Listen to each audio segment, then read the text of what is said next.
Hello everyone, in this video, I will show you how to fix Wi-Fi not working on Windows 11 after an update. First, we will start with the easiest fix. On your keyboard, press the Windows key and type Troubleshoot. Open Troubleshoot settings. Click on Other Troubleshooters. Find Network Adapter and click Run. Windows will now scan for common network problems and try to fix them automatically. If it finds an issue, let it apply the fix.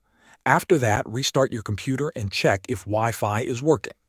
If Wi-Fi is still not working, the next step is to forget your current Wi-Fi network and connect again. Click on the Wi-Fi icon in the taskbar. Right-click on your network and choose Forget.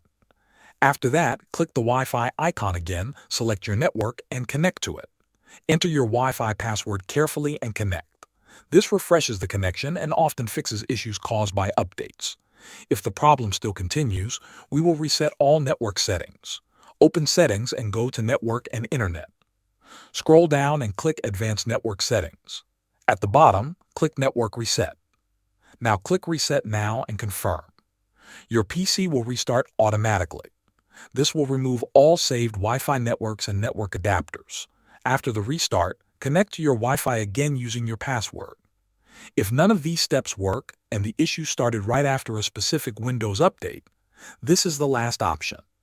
Open Settings and go to Windows Update. Click Update History and then click Uninstall Updates. Find the recent update that caused the issue and uninstall it. Restart your PC after uninstalling. That is how you fix Windows 11 Wi-Fi not working after an update. Thanks for watching.